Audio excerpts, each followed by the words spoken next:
In this special episode of Because It Matters, we take a look behind the scenes at one of Europe's most ambitious infrastructure projects, Terminal 3 at Frankfurt Airport. Sascha König from Fraport AG and Lars Rosenberger from dormakaba explain how the fusion of digital technology and elegant design is redefining the passenger travel experience. From invisible security systems to fully automated self-service, they demonstrate why the future of travel lies in seamless processes, biometric innovations, and stress-free environments. Join our host, Wilma Werner, as we dive into the world of safe, secure, and seamless access.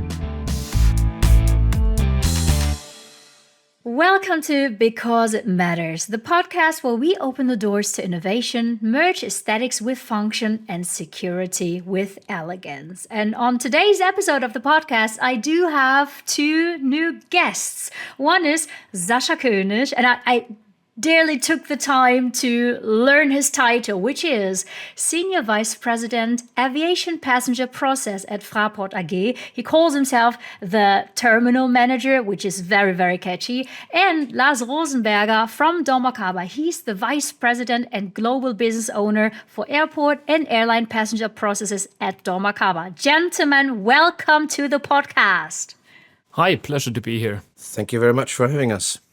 Great to have you here. Both of you are dear airport professionals and fans. Is that true? Absolutely, yeah. Aviation is the core of our business life, huh, Lars? Yeah, fully agree. I mean, one-time kerosene forever. I heard that from people working in aviation that you have kerosene going through your veins. So, Sascha, I state you love traveling. Is there an airport anywhere in the world that impresses you, or which one is the one that impressed you the most? Very good question. Thanks for that. I mean, the official answer has to be Frankfurt Airport, of course. Of course. What else? But to be honest, I'm not so much impressed by the big aviation hubs. I'm more interested in the smaller and the medium-sized airports. And the reason why is that you can learn a lot from the smaller airports. They have the same challenges and the same problems and so on and so forth. They're not so overcrowded, but you can see often much smoother and easier solutions to the problems we have as big aviation hubs as well. So same problems, smaller sizes.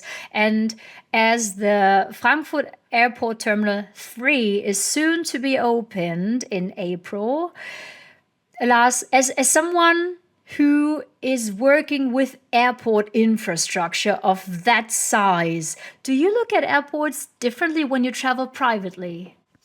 Well, I do actually. I mean, traveling private, I see airports in a complete different view.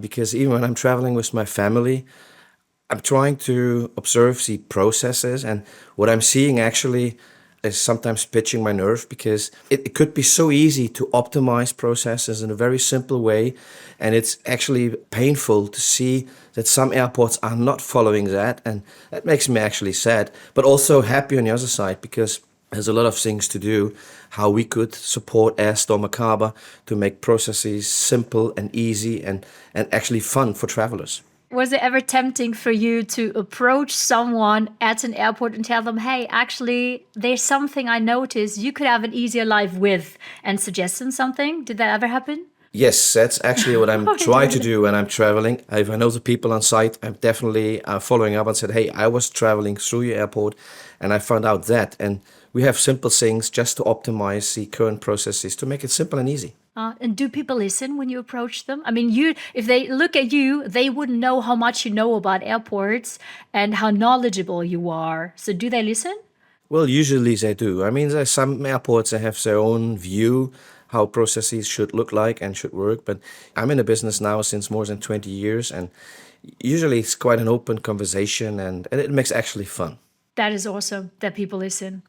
And if we look now at the other side of the spectrum, so both of you, when you walk through an airport as private life passenger, what is it that you typically notice firsthand that tells you, okay, this airport, that one works well? Well, from my perspective, that's often the small things that you recognize. Let's say, what about cleanliness, for example?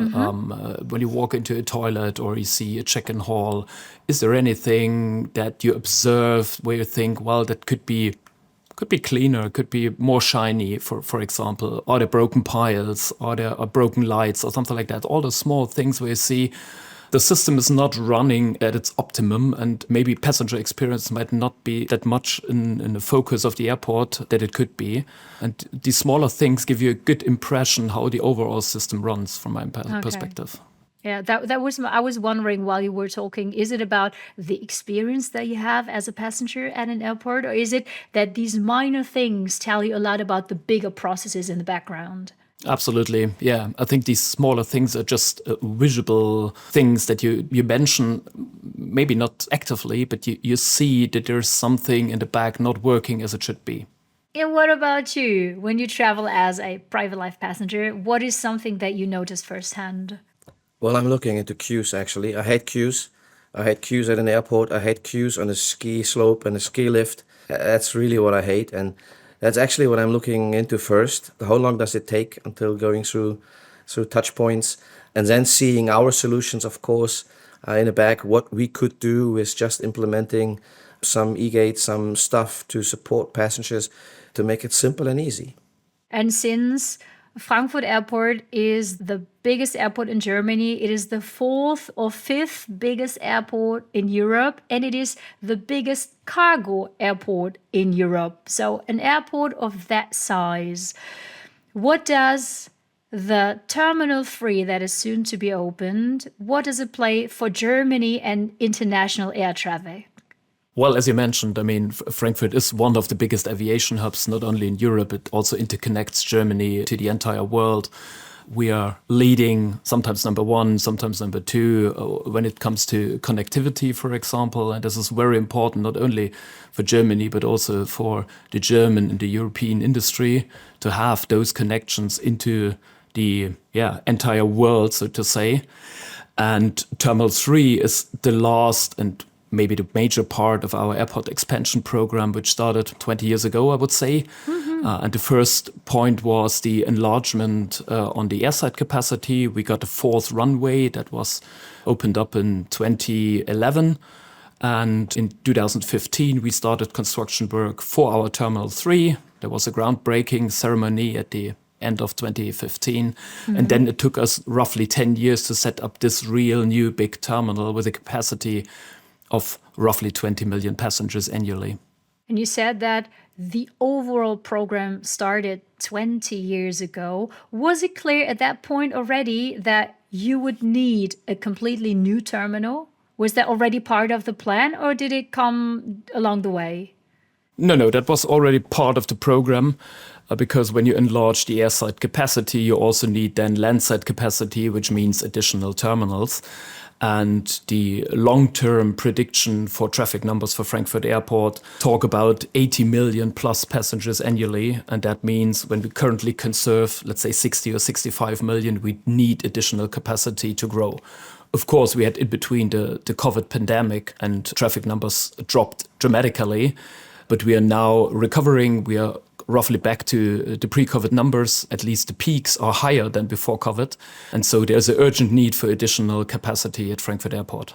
And you laid the foundation, or you started laying the foundation 20 years ago already, which is fantastic to hear. And Lars, when you hear about a project of this size, it's about 60 to 65 million passengers every year traveling through Frankfurt Airport. A project of that size, what makes airports such special infrastructure projects compared to other buildings or compared to other hubs of that size?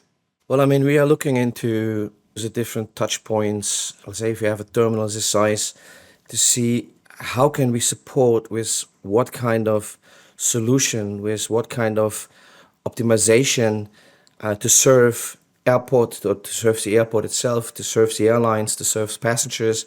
Yeah, just to have a simple process to guide passengers through, to work together with the airport on the wayfinding.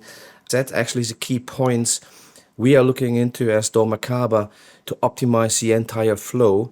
And for us, it's not really a mega big difference if we are talking about a big airport or a smaller airport. I mean, the issues or the process issues are more or less similar. It's just a question of, let's say, how many units, how many equipment we are bringing in. But from a principle point of view, it's similar. I was wondering if at a certain point, a certain amount of passengers, problems do accelerate or grow exponentially, or you have new challenges to think of that you don't have with a small airport. Is that the case? Or is it really linear, smaller airport, smaller challenges, bigger airport, bigger challenges? Well, I mean, it's different to deal with a bigger number of passengers, of course, right? But I think from my view, and maybe Sascha, you can comment that. I think from my view, from our view, from dormakaba's point of view, I think we are facing similar topics, similar issues. We are just dealing with a bigger number of passengers. I can absolutely agree on that, what Lars said, because, I mean, in the end, really, the topics, the challenges are the same, whether it is border control or security or boarding or whatsoever. And then you have to think of how to scale your solutions towards the number you have to deal with. And of course, technology, entrance access, and so on, products, for example, dormakaba offers to us, are then the right solutions. And I can scale those products, the solutions, then according to the needs of the numbers I have. But in general, the challenges remain the same, whether it is a small airport or a bigger one. And what are the typical challenges and what are the solutions that you were looking for that you found with dormakaba? Well, with Terminal 3, we strived for an entire digital terminal and a travel experience for passengers that is driven by technology. And this is one part of the story of Terminal 3. And the other part is have an overall design and one straight architectural topic that is designed from the beginning when you enter the terminal until you leave the terminal when you enter the aircraft. But technology on the one hand side is only the technical solution. And there's so many things out there. You can use biometrics, you can use, self-backdrop solutions and so on and so forth. The real challenge is in the end is to bring people, human beings, towards the acceptance and the usage of those technologies. Deploying the technology it's not easy, but it's comparatively easy. In the end, you have to deal with thousands of passengers each and every day, and they have to accept it, and they have to see the advantages.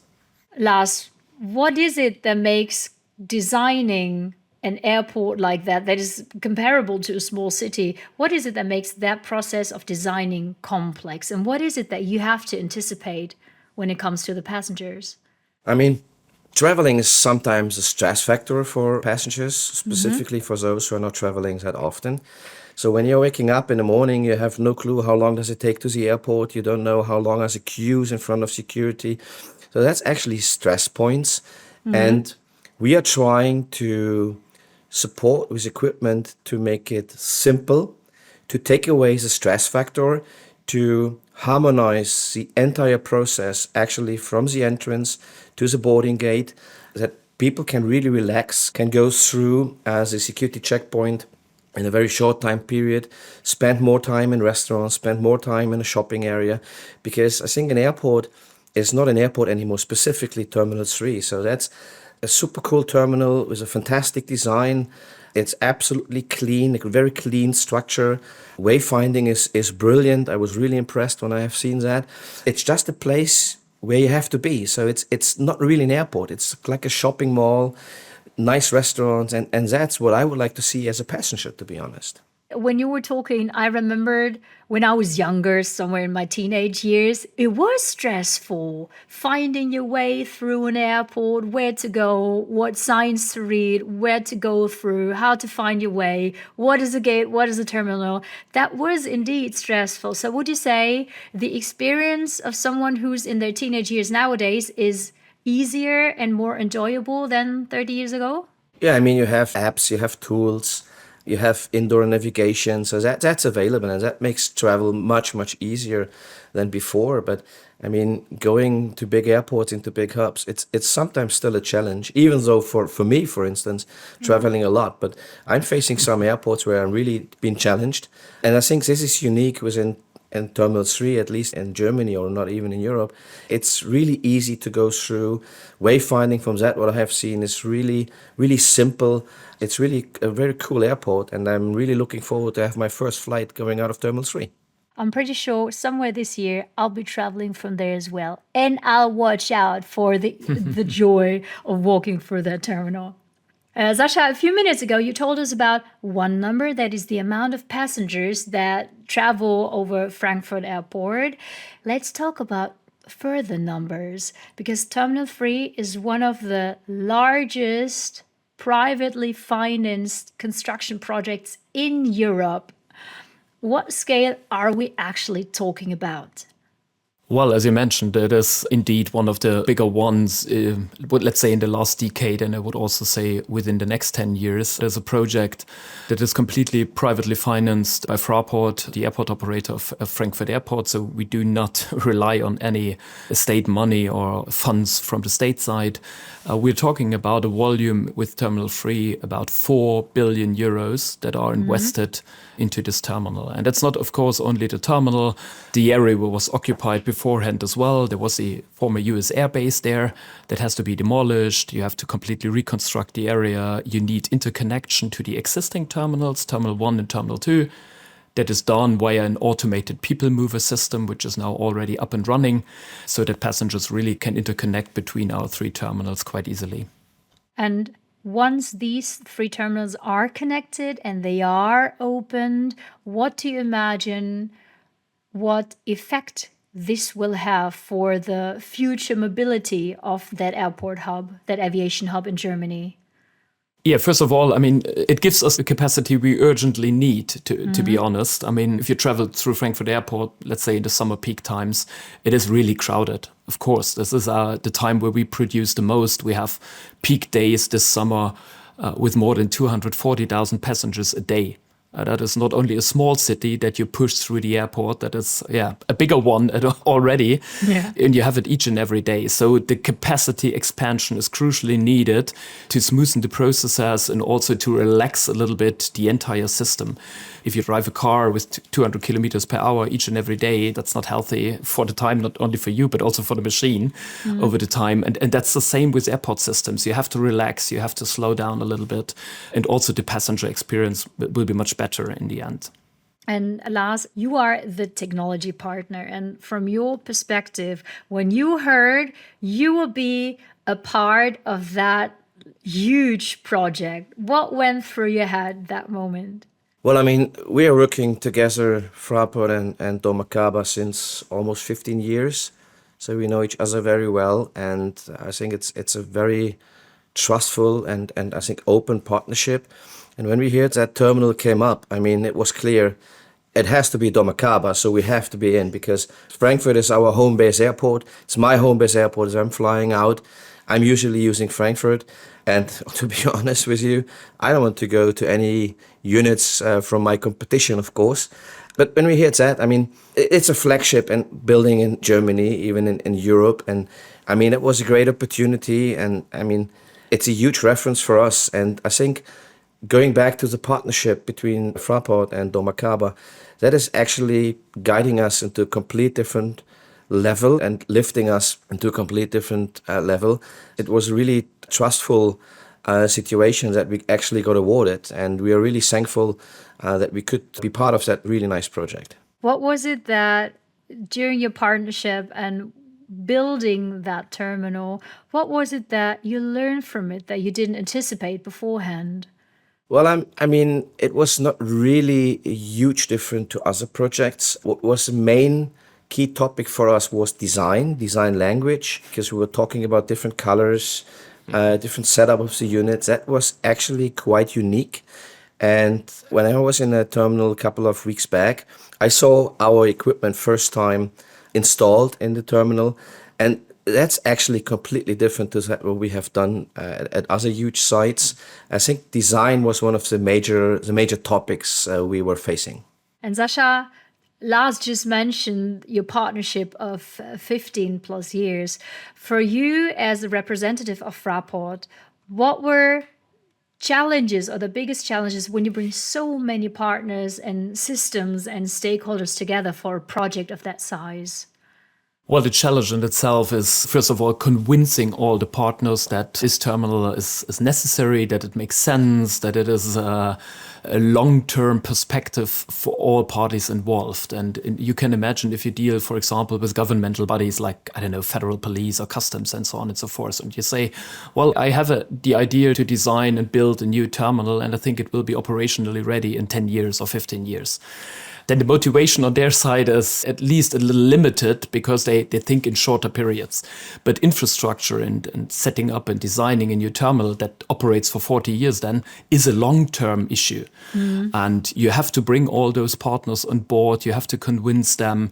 And at a certain point of time, you also have to agree with them on certain standards, whether it is design, whether it's wayfinding, it is processing, and so on and so forth. So they really have to commit each other on a certain standard that is then going into the design freeze phase. And then you have to build and run this terminal. And when we say design freeze, that was, I don't know, 8 years ago, something like that. So you need the imagination into the future. So, okay, I have a design freeze now, but technology-wise, process-wise, I have to think 10 years ahead. And that is the challenge in itself, to convince partners. They also do not know what the future will bring, but they have to find ideas about the future and have to bring it into the project. Now thinking that this project started 15 years ago and the terminal is about to be open in about a month, what does that feel like to both of you? On the one hand side, it's a great honor, and it is the last mile, so to say, that we have to go to open up this terminal on April the 23rd. So it is really quite close that we open this terminal for the public and all the airlines and the customers and so on and so forth. It's a pleasure. It's long awaited. On the other hand, to be honest, it's a lot of pressure because the last meters until the finishing line are also complicated. And we have to set up now each and everything, the systems, the processes, the people itself. I mean, they have to be trained and familiarized and so on and so forth. And this is challenging in itself. Lars, what is it like for you? Well, seeing our equipment and solutions in operation. I have seen them in operation during the test phase, but seeing it live with passengers, I mean, that's a complete different story. I'm really excited to see the first aircraft boarded through our units. I know that this terminal is designed as one of the most innovative terminals in all of Europe. And Sascha, you already mentioned biometrics a few minutes ago. Can you tell us more? What role do biometrics and automation and digitalization play in that terminal? That was one of the major goals from our side, to really set up a terminal that is feasible to deal with the challenges of the future. And from our perspective, automation and digitalization is crucial for that. We see that so many people, especially in the Western world, but also in the Far East, are dealing easily with mobile phones and so on and so forth. I mean, that's a standard. And our impression or our idea was to adopt this, to bring this also into the passenger journey. And classically, as an example, classical staff check-in counters. So there's a nice lady or a nice man greeting you, you put in your bag and so on and so forth. But people travel differently now. They check in online, they already have their boarding passes on their smartphone, in their wallets and so on and so forth, but you have to drop your bag somehow. So our new terminal, for the sake of example, only deals with self-bag drop machines. There are no classical staffed counters. Of course, you can deploy stuff as well for product differentiation and, I don't know, first class and premium passengers, for example. But the majority of people want to get rid of their bag and then enjoy the journey in itself, go shopping, go dining, whatsoever, all the possibilities you have in a modern terminal. And then you have to make sure that the people are not stuck in the journey and have to wait until a staffed check-in counter opens. So they can really 24 hours in advance drop their bag or go on their journey and have those, let's say, classical painful process points behind them. So Lars, what would you say? Sascha just described that the passenger journey will be a fluent, flowy one. What would you say how this passenger journey will feel different compared to the one in older terminals? And how do the systems support these new processes? Well, I fully agree to what Sascha said. I mean, Travel has changed. In the past, I was supposed to talk to agents, and that was seen as service. Having staff there, having people there, servicing and supporting passengers. And that has changed, as Sascha said. So self-service is key today. This will usually speed up the process. And if you see business travelers, for instance, they are, let's say, departing at 6 o'clock early morning, they don't really want to talk to staff anymore. They want to go from A to B very fast in a very short time period. They want to get the first coffee in a lounge or even in the aircraft. That's how they see service. So service is not a combination of being served by staff. So I think it's more automation, easy to handle, self-service, easy explanation. What do I have to do at different touch points? I think this is service from my point of view as of today. So it sounds like they're craving or expecting efficiency and comfort at the same time. How do you balance that with security at the same time? Security and safety are always first. That is crucial for the aviation industry. We won't never ever save money or reduce resources on the level of security and safety because our industry is so dependent on that. On the other hand, that makes it complicated to strive for innovation because you're always bound to high security levels, high safety levels. And the interesting part is now, how can we get more efficiency out of the existing things and processes, and how can we also increase passenger comfort? And I will give you a short example. I mean, security screening. You have to go through security. That's a necessity. And of course, we try to adopt to the highest standards. So we use computer tomography, you have the full body scanners and so on and so forth. It's easier for passengers. They do not have to divest their liquids and electronics anymore. Everything can be in your bags. You don't have to put them out. That's good for the passenger. On the other hand, we deploy machines that have a very high security standard. And for the staff that is deployed at those lanes, it's also an advantage because we do use, for example, remote screening. That means that the people who evaluate the images from the screening do not sit next to the lanes. They're sitting in separated rooms where they screen those pictures and say, well, there is something that has to be controlled or the bag is okay.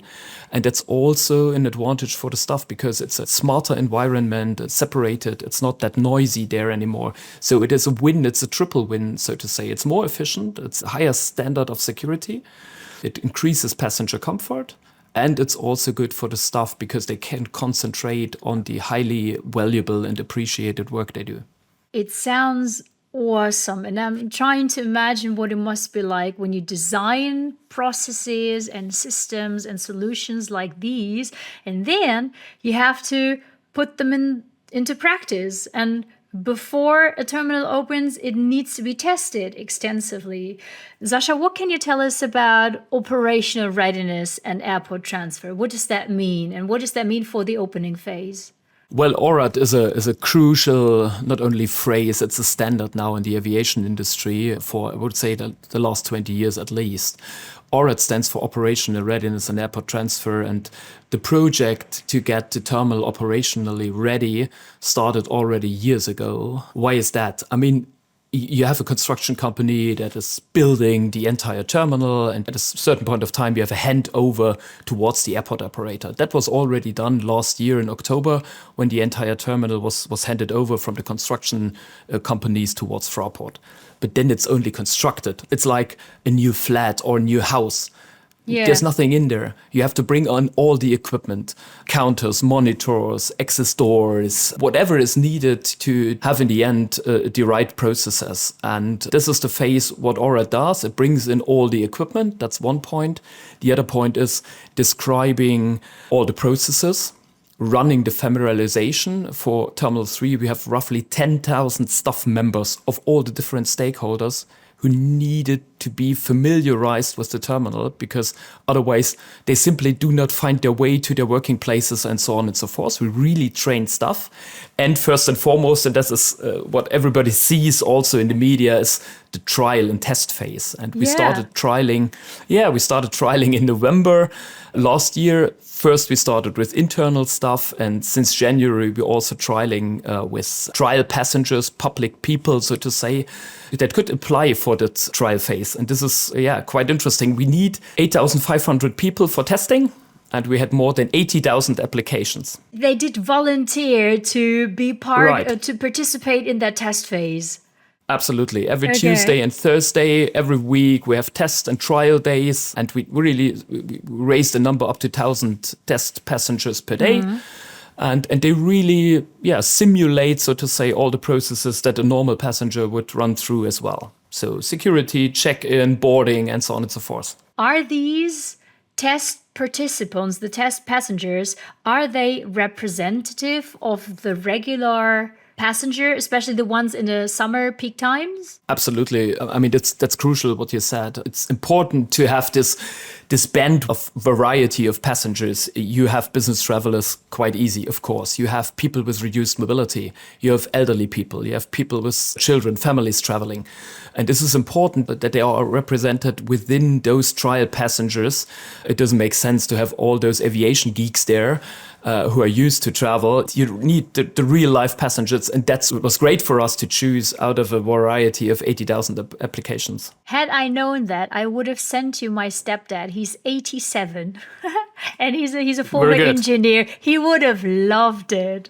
So 80,000 people who are trial passengers for the airport. Lars, for you as a technology partner, what is the information, the data that you get out of these trials? What role do these play for you? I mean, the ORAT is actually a perfect opportunity for us to fine-tune the equipment. I mean, usually if we are doing a project, the airport is already live in operation, and that makes actually our life quite difficult because we do not have that much time between installation and going live. So it's actually a cold, let's say, jump into a cold water. And Terminal 3, with all the ORATs, I mean, that was brilliant for us because we see potential issues, that we can fine-tune the devices to be really ready for the day one, for the opening day.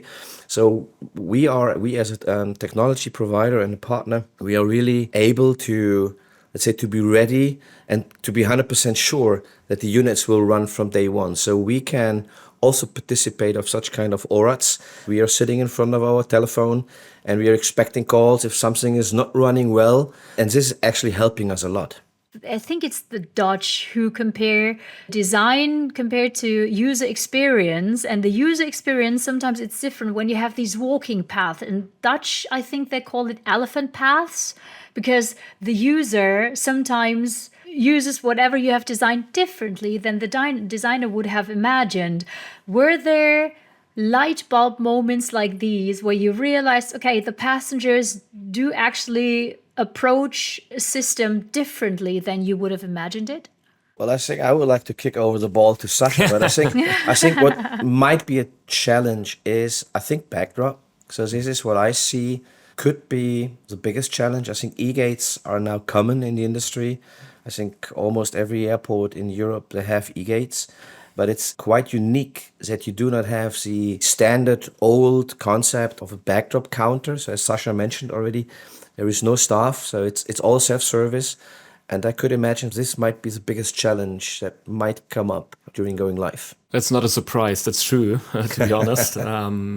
Actually, that is one challenge because, I mean, people are used to know the existing setup at terminals, older terminals, where you have to put in your bag on a belt and the agent is sitting next to the bag. And this is a completely different approach. The machine does the entire process itself. It checks the volume of the bag, it checks the weight. You just have to add the sticker, which is also complicated for passengers because they are not used to add the sticker. But it's a question of time. It's a question of training. And of course, when you implement new technology and new processes, it also needs time. You have to take the passengers at hand. You have to be helpful for them. You have to inform them. And then, let's say, after 1 or 2 years, it will run smoothly, I'm pretty sure. I do know these self-baggage drop-off machines and how to handle the stickers. So I felt that when you just mentioned it. And now I imagine everything is simulated. You had thousands of trial passengers. And once everything works in a month, the next challenge begins. You have the airlines that move, that are live, and you have ramp up. What do you think? How complex is that process going to be? Well, that is the challenge in itself. I mean, the opening ceremony is comparatively easy, to be honest. I mean, I'm not the one who has the scissor in his hand cutting the ribbon. But anyway, that's just the starting point of operation. We try to do our best to prepare for that moment, of course. And then we have to relocate more than 60 airlines from Terminal 2 to Terminal 3. And this is a challenge in itself because you have a broad variety of airlines from the legacy carriers from European countries, but also you have once in a week coming airlines that need to be ready to move to Terminal 3. And we do this in 4 waves within 7 weeks. So we bundle several airlines and then we have to move them to Terminal 3. Then we stabilize the operation for 10 days roughly. And then the next wave comes to ramp up the traffic. And then we are directly in front of the summer traffic because summer holidays start in June.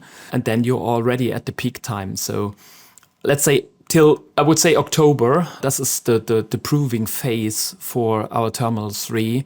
Is everything running smoothly? Where do we have to improve? Where are the smaller screws you have to drive on to make the processes even better? Peak season ahead of you. How valuable that's going to be to collect more data and information about everything that you've imagined and now set up to be operated. We are really excited to see the first passenger going through.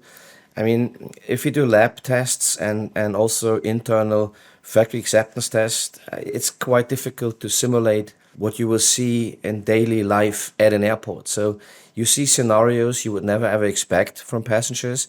You see behavior you never ever would imagine that this could actually happen. And this is a challenge to overcome that, to solve that.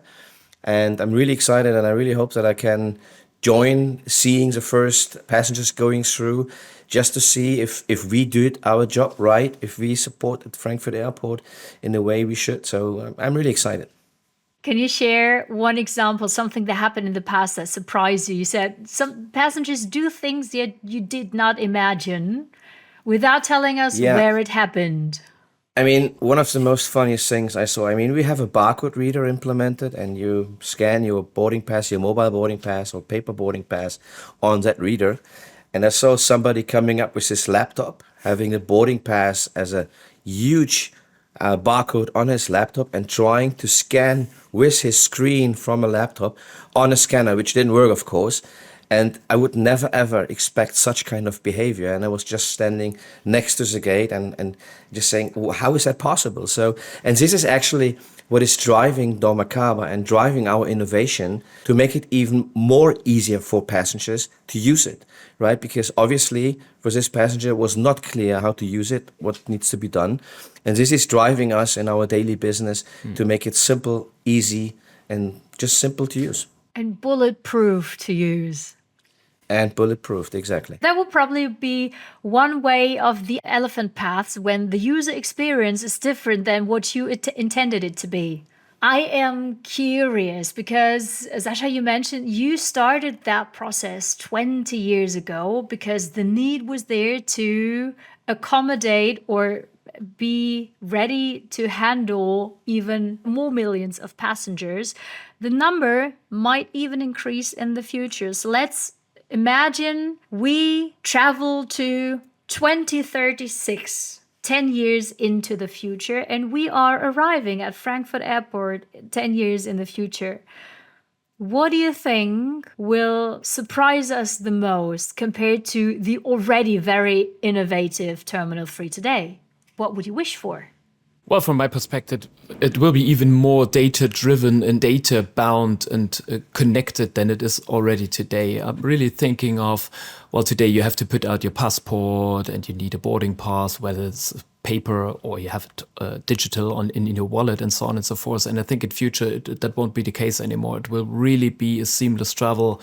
You will be, let's say, greeted by robots when you step into the terminal. and you will have a smooth process. And from my point of view, I really hope that you're not stopped each and everywhere for a certain process point, whether it's security or border control or boarding or whatsoever, that this is really a constant flow, a seamless rush through the infrastructure, and that people can concentrate on the needs they want to see fulfilled. I mean, whether this is, I don't know, dining or relaxation or whatsoever, that you not stick to processes that you have to execute somehow. That is my imagination. Lars, what is yours? Well, I think I can put that in one sentence. As a technology provider, providing security which will not be seen as security. But as, like invisible, is that what you're saying?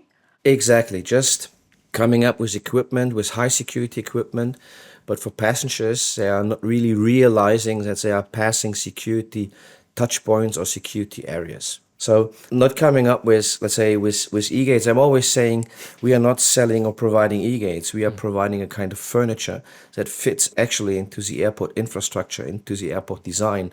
And this is what I meant when I'm saying security, which is not seen as security. That reminds me so much of an interview that we had in a previous episode of the podcast when we were talking about football stadiums. So if the security doesn't feel like an actual security touch point, but it's just perceived as fluent and maybe enjoyable even, then you did a very well job.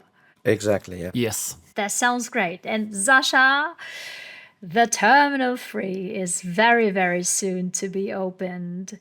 When the first passengers walk through it, what will probably be the moment when you personally think it all was worth the effort? Well, to be honest, this is not my first terminal opening. I'm the lucky one that has already opened some other terminal areas as well, or was at least involved. However, I still can remember when I opened a very big terminal concourse at Frankfurt Airport, really 15 years ago. I still can remember the faces of the first passengers that arrived in the morning, 10 past 5 a.m., something like that, and walked out of the aircraft into the terminal area, and to see their faces, and they were happy, and of course they got some flowers and presents and so on and so forth. They were greeted by the airport operator. This is a moment where we're really proud, because then you know you opened the terminal, it is up and running, and it will operate for decades. I mean, millions of people go through that infrastructure and use that where you have been part of in the designing and planning and operating phase. This is really between humbleness and being proud. Your personal I made fire moment. That's Absolutely. what it sounds like. And Yes. Lars, when you imagine that moment, the first passengers going through the infrastructure, what is it that makes you most proud about dormakaba's contribution? Was that we are part of this unique and major airport building in history, I guess, or not in history, but at least in Europe. And as I said, this makes us really proud and really excited to see the first passenger going through, hopefully without any hassle, passing our equipment. And gentlemen, as I wrap up of the episode, I love asking hypothetical questions. So Lars, we start with you. If you could choose one airport in the world that you could help remodel and innovate, which one would you pick? That's actually a good question. Isn't it? I like many, it too. many airports, I think, are on a very good way. So implementing a lot of innovation. I think let's start maybe looking into Sascha's face. Let's start with Terminal 2 in Frankfurt. Okay. Sascha, that Very good sounds idea. like, Very good idea. That sounds like a future job for you. And if you could pick an airport anywhere in the world that you would like to remodel and innovate and implement fantastic new ideas, which one would you pick? I think a totally different thing is to set up a complete new airport from scratch. And I haven't been involved in such a project, a real greenfield project, where you can set up all the ideas and the infrastructure according to your imagination, your processes, and your thinking of future travel. Because at brownfield airports, as we have in Europe, most of them, it is not so easy, because you're a little bit bound to the existing things, and you have to adopt and remodel. And it's more an incremental process than a disruptive new idea and setting up a new airport or new airport standard. So a greenfield airport somewhere on a small island where it's warm and sunny would be my choice. You have to spend many years on that island. That sounds really, really awful. Good pick. Absolutely. Gentlemen, I thank you so much for being part of that episode of the Because It Matters podcast. And I say thank you, Sascha König from Fraport and Lars Rosenberger from dormakaba. Thank you, gentlemen, for being my guests today. Thank you very much. It was Thank a pleasure. you so much. Thank you. Thanks.